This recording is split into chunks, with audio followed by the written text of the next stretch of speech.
یہ ہمیں شوربہ دی ہے انہوں نے. دیکھو پہلے اس طرف فلسطین کی طرف تھا قبلہ، جو مشہور پہاڑ ہے جہاں پر صحابہ کو آپ صلی اللہ علیہ وسلم نے یہ اچھا فیل کرنے کے لیے دیکھیں رمضان قبا لکھا ہوا ہے ادھر. کیا بات ہے. یہ طحین ہے، یہ شتا ہے. آج کل مدینہ کے اس لوکل محلے میں ہم رہ رہے ہیں اور ابھی جا رہے ہیں ہم لوگ زیارتیں کرنے کے لیے. آپ کی ایک ڈیوٹی ہے، میری ڈیوٹی آپ کو زیارتیں کروانی.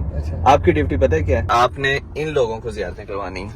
ٹھیک ہے. تو السلام علیکم ورحمۃ اللہ وبرکاتہ. میں ہوں عبد المالک خلیل اور آپ کو ایک اور بلاگ میں خوش آمدید. مدینہ چلوں میں مدینہ چلوں، نبی کا گھر ہے وہاں میں چلوں. اے میرے مولا تو سن لے میری، یہ دل سے گزارش ہے کب سے میری. ابھی ہم لوگ رکے ہیں الحجاز ریلوے اسٹیشن کے پاس. یہ مدینہ کا پہلا اسٹیشن ہے الحجاز اسٹیشن. اس طرف اندر ایک زیارت ہے جہاں پر نا غزوہ بدر سے پہلے صحابہ جمع ہو کے پھر گئے تھے غزوہ بدر کے لیے. حجاز ٹرین کا ٹریک تھا دمشق سے لے کر مدینہ تک. عبدالحمید دوم کے دور میں یہ بنی تھی، عبدالحمید ثانی جس کو کہتے ہیں. اور یہ 1900 میں شروع ہوئی تھی بننی، 1908 میں پھر اس کا افتتاح ہوا. پھر 1908 سے لے کر 1916 تک یہ چلتی رہی حجاز ٹرین. حجاج کی خدمت کرتی تھی اور ٹریڈنگ میں اس کا کافی کردار تھا کیونکہ یہ سارے ٹریڈنگ کے روٹس ہیں نا، حجاز سے اور پھر اوپر دمشق تک اور پھر آگے یورپ شروع ہوتا ہے. جنگ عظیم اول میں اس کے ٹریکس توڑ دیے، برباد ہو گئے. پھر خلافت عثمانیہ بھی ختم ہو گئی. اس کے بعد پھر اس کے اوپر کام نہیں ہوا، پھر چلی نہیں. لیکن یہ اس کا اسٹیشن ہے. وہاں پر ایک میوزیم ہے جو پرانی ایک بلڈنگ ہے نا، اسے میوزیم بنا دیا ہوا ہے. اس کی ویسے ہی میں نے ویڈیو بنائی ہوئی تھی پورے میوزیم کی. اوپر آپ کو کارڈ میں مل رہی ہوگی، آپ لوگ دیکھ سکتے ہیں. اور اب ہم لوگ جا رہے ہیں شہداء احد کے پاس جہاں پر غزوہ احد ہوا تھا. جبل احد کے بارے میں آپ صلی اللہ علیہ وسلم نے فرمایا کہ جبل یحبنا ونحبہ، یعنی کہ جبل احد کا پہاڑ ہم سے محبت کرتا ہے اور ہم اس پہاڑ سے محبت کرتے ہیں. یہاں پہ ماشاءاللہ افطار کا صحیح سین چل رہا ہے، بہت زیادہ دسترخوان لگے ہوئے ہیں. السلام علیکم. بڑی ویڈیو دیکھتا تھا بھائی جان کی، بہت دل خوش ہوا. آج مدینہ منورہ ان سے ملاقات ہوئی. ماشاءاللہ ماشاءاللہ. جزاک اللہ. تھوڑی دیر پہلے مجھے بھائی پوچھ رہے تھے کہ غزوہ احد کی کون سی جگہ ہے. یہی وہ میدان ہے جہاں پہ غزوہ احد ہوا، جہاں پر غزوہ احد ہوا تھا. یہ جبل ریماح ہے، وہ جو مشہور پہاڑ ہے جہاں پر صحابہ کو آپ صلی اللہ علیہ وسلم نے بٹھایا تھا اور پھر وہ اتر آئے تھے. اس وجہ سے پھر جو ہے جنگ جیتی ہوئی ہمارے خلاف چلی گئی. تو یہ وہی پہاڑ ہے جبل ریماح. اس کے پیچھے آپ صلی اللہ علیہ وسلم نے صحابہ کو بٹھایا تھا. تو پھر حضرت خالد بن ولید تھے نا جنگ کے لیڈر، مکہ والوں کی طرف سے، مشرکین کی طرف سے، تب اسلام نہیں لے آئے تھے. تو وہ اس پہاڑ کی دوسری سائڈ سے گئے تھے. پھر واپس جب ہمارے مسلمان اہل مدینہ اترے یہاں سے تو پھر مشرکین کا لشکر جو ہے وہ دوسری سائڈ سے گیا اور یہ پہاڑ کے اوپر وہ قابض ہو گئے. تو پھر جو ہے ہمارے جتنے بھی شہادتیں ہوئی پھر ہوئی. 70 شہید ہوئے غزوہ احد میں اور شہداء کی قبریں آگے. آ جائیں ادھر دکھاتا ہوں آپ کو. بہت شکریہ. لے سکتا ہوں؟ لے لو. کون سا بھی چاہیے لے لو، میرے لیے کیوں؟ ارے گفٹ ہے آپ کی طرف سے. یہ کیا ہے؟ عود ہے نا؟ پرفیوم ہے. پرفیوم یہ کالا والا، یہ سفید والا. چلو بس ایک لے لیتا ہوں جو بھی ہے. نہیں کافی ہے ایک. ارے بھائی کافی ہے، بہت شکریہ. چلو جزاک اللہ خیر، شکریہ. ویسے اس جگہ کی میں نے زیارت بہت زیادہ ڈیٹیل میں کروائی ہے. وہ ویڈیو دیکھنی ہے تو ادھر اوپر ہوگی کیونکہ اس میں پوری میں نے ریسرچ کی ہوتی ہے. بہت زیادہ چیزیں، بہت زیادہ انفارمیشن اس میں نے شیئر کی ہوئی ہے. اچھا ادھر قبریں ہیں شہداء احد کی، 70 شہید اور امیر حمزہ آپ صلی اللہ علیہ وسلم کے چچا رضی اللہ عنہ، ان کی قبر ہے ادھر. یہ جو بڑا حصہ ہے نا قبر کا سامنے والا، یہ ہے حضرت امیر حمزہ رضی اللہ عنہ. اور ایک اور بلاک ہے آگے، اس میں دوسرے شہداء جو ہیں غزوہ احد کے، ان کی قبریں ہیں. سب کی الگ الگ ہیں یا نہیں، وہ اکٹھی ہیں، مجموعی قبریں. حضرت امیر حمزہ رضی اللہ عنہ کا جو ہے سید الشہداء یعنی کہ شہیدوں کے سردار. کس لیے؟ کیونکہ ہند جو تھی اس نے اپنے غلام کو کہا تھا کہ حضرت امیر حمزہ رضی اللہ عنہ کو شہید کر کے، اس نے بھی دھوکے سے شہید کیا تھا حضرت امیر حمزہ رضی اللہ عنہ کو. سامنے سے آ کے وار نہیں کیا تھا، دھوکے سے، ہاں پیچھے سے وار کیا تھا حضرت امیر حمزہ کو اور شہید کیا. اور حضرت امیر حمزہ رضی اللہ عنہ کا اس نے ناک کاٹا شہید کرنے کے بعد، کان کاٹے اور سینہ چاک کر کے کلیجہ لے کے گیا وہ جو غلام تھا ان کا. اور بعد میں وہ اسلام بھی لے آیا تھا فتح مکہ کے دور پہ. تو پھر اس نے وہ جو ہند تھی اس نے چبایا تھا کلیجہ. اسی لیے ان کا اتنا رتبہ ہے کہ سید الشہداء یعنی کہ شہیدوں کے سردار. اور یہ عرب میں پرانے دور میں ایسے ہوتا تھا کہ جب جنگیں ہوتی تھیں نا ایک دوسرے کی جو کیجوالٹیز ہوتی تھی ان کی بے حرمتی کرتے تھے بہت زیادہ. اچھا تو یہ جو مسجد ہے یہ سامنے یہ بعد میں پھر تعمیر کی گئی ان کی یاد میں؟ ہاں یہ تو بالکل ابھی ہوئی ہے کنگ عبداللہ کے دور میں. اچھا پہلے چھوٹی مسجد تھی ادھر لیکن ابھی بہت بڑی جامع مسجد کر دی ہے تعمیر. کیونکہ وزٹر زیادہ آتے ہیں اس لیے. ہاں وزٹرز بھی زیادہ آتے ہیں اور اب تو یہ پورا یہاں پر ماحول بن گیا ہے نا. ابھی ہم لوگ جا رہے ہیں سبا مساجد کے پاس جہاں پر غزوہ خندق ہوا تھا. اس جگہ کو کہتے ہیں سبا مساجد یعنی کہ 7 مسجدیں. وہاں پر وقت کے ساتھ ساتھ 7 مسجدیں بن گئی تھی. باقی پوری سٹوری جو ہے نا میں آپ کو ادھر ہی بتاؤں گا آگے جا کے. چلیں بھائی ابھی ہم لوگ ادھر آ گئے ہیں سبا مساجد کے پاس, وہ جگہ جہاں پر غزوہ خندق ہوا تھا. یہاں پہ کافی مسجدیں ہیں جیسے یہ مسجد عمر فاروق رضی اللہ عنہ ہے, ادھر اوپر مسجد علی بن ابی طالب رضی اللہ عنہ, اور اس طرف آگے ہے مسجد سلمان فارسی رضی اللہ عنہ, اور اوپر ہے مسجد فتح. اور یہاں پر کہتے ہیں 3 مسجدیں تھیں جو انہوں نے شہید کر کے ایک ہی بڑی مسجد بنائی ہے. اس جگہ کا نام سبا مساجد اس لیے کہتے ہیں کیونکہ وقت کے ساتھ ساتھ ادھر 7 مسجدیں بن گئی تھی. ہم لوگ افطار ادھر ہی کریں گے, نماز بھی ادھر ہی پڑھیں گے, پھر چلیں گے آگے انشاءاللہ. اچھا مالک بھائی یہ 7 مسجدیں جو ہے یہ نمازیں وغیرہ پڑھانے کے لیے بنائی گئی ہیں صرف ویسے ہی زیارتیں وغیرہ کرنے کے لیے, یا لوگ جو آتے تھے ان کو وزٹ کروانے کے لیے کہ یہاں پر بھی نبی صلی اللہ علیہ وسلم نے نماز وغیرہ پڑھی؟ یہ مختلف ادوار میں الگ الگ مسجدیں بنی تھی لیکن جماعت کا مجھے اتنا زیادہ علم نہیں کہ ادھر جماعت بھی ہوتی تھی. مختصر قصہ اس جگہ کا ادھر لکھا ہوا ہے وہ بھی دکھاتے ہیں. مین چیز تو یہی ہے نا کہ غزوہ خندق, اور وہاں پر مسجد فتح میں آپ صلی اللہ علیہ وسلم نے شکرانے کے نفل پڑھے تھے غزوہ خندق کے بعد. ہاں کیونکہ یہاں پر تیز ہوا چلی تھی نا تو وہ مشرکین بھاگ گئے تھے, ان کے تمبو اکھڑ گئے تھے, تو جنگ ہوئے بغیر یہاں پر جیت گئے تھے مسلمان. ہاں یہ ادھر ہے مسجد سلمان فارسی رضی اللہ عنہ, اور اس کے اوپر ہی ہے مسجد فتح. لیکن ابھی اس کا راستہ بن رہا ہے, دیکھیں سیڑھیاں وغیرہ بن گئی ہیں, بڑا زبردست کام ہو رہا ہے یہاں پر, تو اس وجہ سے فی الحال اس کا راستہ بند ہے. اتنی بڑی افطار لگی ہوئی ہے یہاں پر, ماحول بھی بہت زیادہ خوبصورت ہے.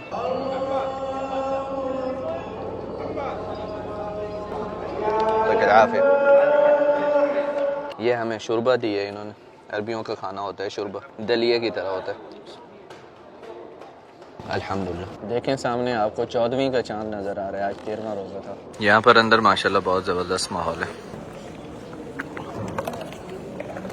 یہاں پر ہم لوگوں نے مغرب پڑھی, افطار کی, اور ابھی ہم لوگ جائیں گے مسجد قبلتین کے لیے. لیکن اس جگہ کی بہت زیادہ زبردست انفارمیشن میں نے شیئر کی ہے اس ویڈیو میں جو اوپر آ رہی ہے, وہ ضرور دیکھیں آپ, وہ ہائیلی ریکمینڈڈ ہے. ابھی ہم لوگ مسجد قبلتین کے پاس آ گئے ہیں, وہ مسجد جہاں پر نماز میں ہی قبلہ تبدیل کیا تھا. ظہر یا عصر کی نماز تھی, اس میں پیغام آیا کہ قبلہ اب فلسطین سے ہٹ کے, بیت المقدس سے ہٹ کے مسجد الحرام کی طرف آپ نے چہرہ کر کے اب نماز پڑھنی ہے. انہوں نے ایک ہی نماز میں قبلہ تبدیل کیا, مطلب پھر آدھی نماز سے ہی انہوں نے مسجد الحرام کی طرف چہرہ کر لیا اور نماز کمپلیٹ کی. تو آپ دیکھیں صحابہ کس طریقے سے اطاعت کیسے کرتے تھے. آ گیا پیغام کہ قبلہ تبدیل کرنے ہیں تو بس نماز میں ہی قبلہ تبدیل کر دی. دیکھو پہلے اس طرف فلسطین کی طرف تھا قبلہ, اب دیکھو مسجد الحرام کی طرف. ادھر محراب ہے, وہ پرانے محراب کی نشاندہی ادھر کی ہوئی ہے. 310 نمبر گیٹ سے جب آپ مسجد النبوی سے نکلتے ہیں تو یہ سامنے ہے مسجد غمامہ, اور اس طرف ہے مسجد ابو بکر صدیق رضی اللہ عنہ. اچھا جی, یہ مسجد غمامہ ہے اور اس کے بارے میں وہاں پر انفارمیشن بھی لکھی ہوئی ہے. اور اس مسجد میں آپ صلی اللہ علیہ وسلم نے آخری سال کی عیدیں یہیں پر پڑھی تھی اسی مسجد میں. اور اس کے علاوہ یہ مسجد جو ہے, یہاں پر مسجد بنائی تھی عمر بن عبدالعزیز رحمۃ اللہ علیہ نے. ان سب جگہوں پہ مساجد انہوں نے بنائی تھی جہاں پر آپ صلی اللہ علیہ وسلم نے نماز پڑھی تھی, تو یہ بھی ان میں سے ایک مسجد تھی, مسجد غمامہ. السلام علیکم. یہ ماشاءاللہ دیکھیں بالکل پرانے انداز میں بنی ہوئی ہے یہ مسجد, بہت ہی خوبصورت اس کا نا آرکیٹیکٹ ہے. یہ مسجد غمامہ تو کھلی ہے لیکن اس کے سامنے یہاں پر ہے مسجد ابو بکر صدیق رضی اللہ عنہ, اور یہ بند ہے. لیکن کیا خوبصورت بلڈنگ ہے اس کی بھی اور مسجد غمامہ کی بھی. یہ مسجد ابو بکر صدیق رضی اللہ عنہ کے لیفٹ سائڈ پہ ادھر ہے مسجد علی بن ابی طالب. یہ ہے بھائی مسجد علی بن ابی طالب رضی اللہ عنہ, لیکن یہ بند ہے, اس کا اندر جانے کا راستہ نہیں ہے, اس کا ترقیاتی کام ہو رہا ہے.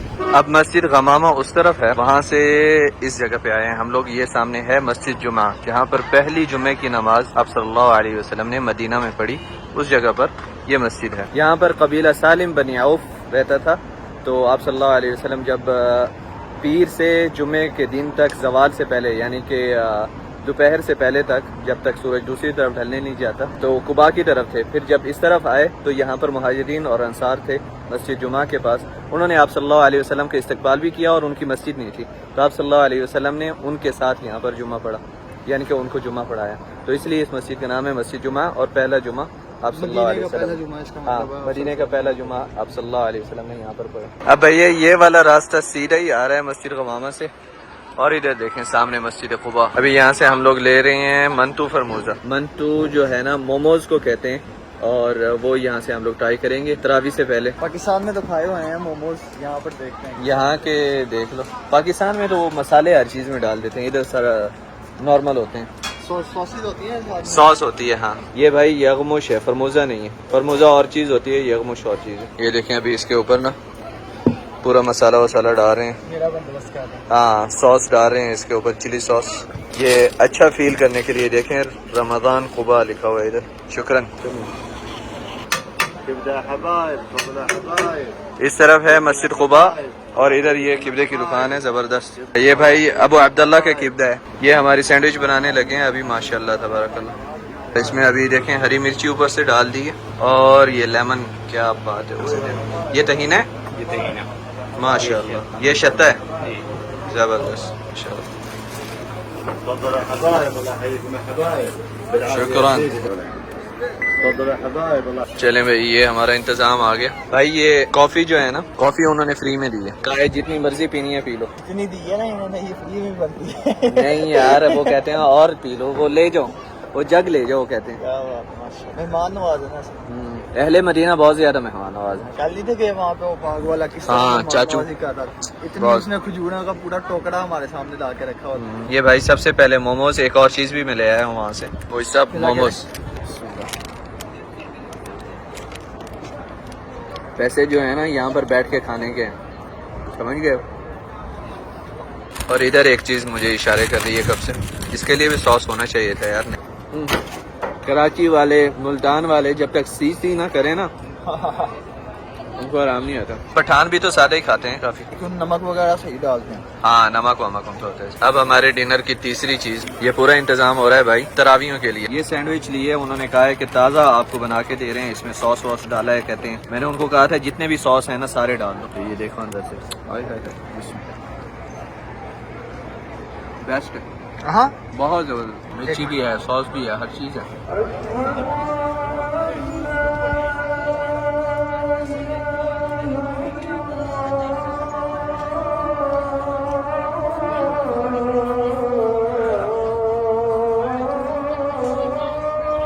یار بندہ شکایت کر رہا ہے کہ میں نے نا یہاں پر ٹیسٹ نہیں مل رہا مجھے. کھاؤ. پہلی چیز ہے جو مجھے ایز لائک پاکستانی لگ رہی ہے. پاکستان میں بھی اس طرح کے جو ہے نا سینڈوچز وغیرہ دیتے ہیں جن میں اندر سوسز وغیرہ, یہاں ہمارے شورماز جو ہوتے ہیں سوسز فل ہوتی ہیں ان میں. یہ زبردست ہے نا, جو مال اندر ڈالا ہوا نا. ہاں ہری مرچ جب جاتی ہے نا الگ ہی ایک مزہ آتا ہے. ابھی ہم لوگ وہاں سے آئے ہیں اور ادھر ہے مسجد قباء. ہم نے معاہدہ کیا تھا کہ ہمارے معیز بھائی کی نظر سے آپ دیکھیں گے, لیکن میرے اندر کا ولاگر پھٹ پھٹ کے باہر آ رہا ہے, اس لیے میں نے واپس اٹھا لیا موبائل.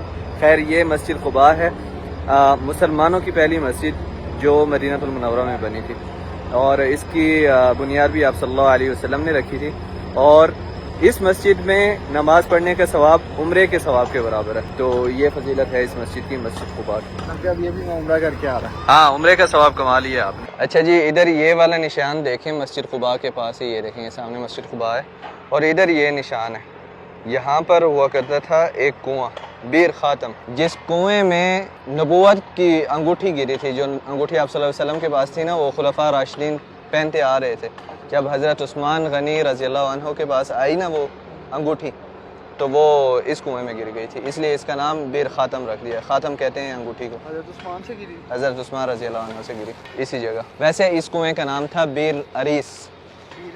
ہاں انگوٹھی گری تو وہ انگوٹھی سے مشہور ہو گیا, بیر خاتم ہو گیا. ہاں یعنی کہ انگوٹھی والا کنواں. اچھا میں اتنا اسٹرکٹ ہوں, ہمارے معیز بھائی کو جہاں بھی لے کے جا رہا ہوتا ہوں نا میں نہیں بتاتا. جب وہاں پہ پہنچتے ہیں کیمرہ آن ہوتا ہے کیمرہ آن ہوتا ہے. آپ کو بھی ساتھ میں بتاتا ہوں, معیز کو بھی تبھی پتہ چلتا ہے. ابھی ہم لوگ گئے تھے بستان المستدل اور بیر عدق, جس کی ویڈیو پہلے میں نے بنائی ہے. بڑی زبردست ویڈیو ہے, یہاں پر اوپر کلک کر کے آپ دیکھ سکتے ہیں, لیکن اس کا کوئی ترقیاتی کام چل رہا ہے اس لیے وہ بند ہے, ابھی بھائی نے نہیں دیکھے. تو آپ ہاں نہیں آپ بھی ویڈیو ہی دیکھنا.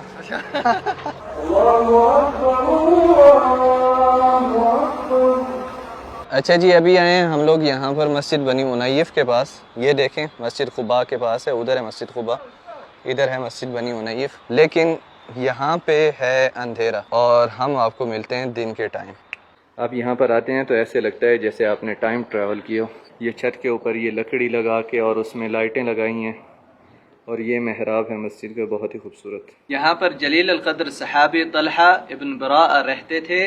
آپ صلی اللہ علیہ وسلم ان کی عیادت کرنے کے لیے یہاں پر آئے, کیونکہ وہ کافی بیمار تھے. تو آپ صلی اللہ علیہ وسلم جب ان کی عیادت کرنے کے لیے آئے یہاں پر, تو آپ صلی اللہ علیہ وسلم نے یہاں پر صبح کی نماز پڑھی. کچھ روایت میں آتا ہے کہ صبح کی نماز پڑھی, ویسے مضبوط فل کوئی ایسی روایت نہیں ہے. تو اسی لیے اس مسجد کا دوسرا نام مسجد الصبح بھی ہے, کیونکہ صبح کی نماز, فجر کی نماز آپ صلی اللہ علیہ وسلم نے یہاں پر ادا کی. یہ مسجد بالکل مسجد قباء کے قریب ہے, جنوب مغرب کی طرف یہ مسجد پڑتی ہے. مسجد قباء سے تقریباً 300 میٹر کا فاصلہ ہے صرف, اور یہاں سے مسجد قباء بھی نظر آتی ہے. اب اس خوبصورت باغ میں ہم لوگ آ گئے ہیں. یہ باغ ہے, اس کا نام ہے مزرعہ الفقیر, اور اس باغ میں آپ صلی اللہ علیہ وسلم نے 300 کھجور کے درخت لگائے تھے حضرت سلمان فارسی رضی اللہ عنہ کو آزاد کروانے کے لیے. کیونکہ یہ باغ جو ہے یہ ایک یہودی کی ملکیت میں تھا, تو اس نے ڈیمانڈ کی تھی کہ حضرت سلمان فارسی رضی اللہ عنہ کو آزاد کرنے کے لیے آپ مجھے 300 درخت لگا کے دیں کھجور کے, جو پہلے سال ہی ان پہ کھجور لگے. تو یہ والا باغ پھر اس باغ میں, حالانکہ وہ درخت ابھی نہیں بچے کیونکہ کھجور کے درخت کی عمر 100 سال تک ہوتی ہے تقریباً میکسیمم. تو آپ صلی اللہ علیہ وسلم نے پھر اس باغ میں 300 کھجور کے درخت لگائے تھے, اور یہ کافی خوبصورت باغ ہے. اس کا نام ہے مزرعہ الفقیر, یا آپ اگر گوگل میپ پہ سلمان فارسی رضی اللہ عنہ گارڈن لکھیں گے تو یہ نکل آئے گا اس میں. ٹھیک ہے, تو آج مختلف دن ہیں, وہ بلاگ والا دن نہیں ہے, لیکن آگے کنٹینیو کرتے. ہم لوگوں کے پاس جتنا ٹائم تھا ہم لوگ اتنی ہی زیارتیں کر پائے, لیکن مدینہ المنورہ تو آپ ایسے ہی سمجھ لیں کہ پورا شہر ہی زیارت ہے. پورے شہر میں بہت ساری اور زیارتیں ہیں, لیکن ہاں یہ فیمس جو زیارتیں ہیں وہ میں نے اس میں آج کے ولاگ میں کروا دی ہیں. اور پھر کبھی انشاءاللہ آپ دعا کریں کہ میں آپ کو ٹوٹل سب زیارتیں ایک ہی ولاگ میں کراؤں, چاہے 2 گھنٹے کا ولاگ بن جائے. تو انشاءاللہ کوشش کریں گے, اللہ تعالیٰ نے کامیابی دینی ہے, پھر کبھی کریں گے انشاءاللہ. اور مکہ کی بھی سب زیارتوں کا ایسے ولاگ انشاءاللہ بنائیں گے. تب تک آپ ویڈیو کو لائک کر دیں, نیچے کومنٹس میں اپنی رائے کا اظہار ضرور کریں, اور مزید میری مدینہ المنورہ کی زیارتوں کی ویڈیو اگر آپ نے دیکھنی ہے تو یہاں پر کلک کر دیں, اور چینل کو سبسکرائب نہیں کیا تو یہاں پر کلک کر دیں. آپ سے ملاقات ہوگی انشاءاللہ نیکسٹ ویڈیو میں. اللہ حافظ.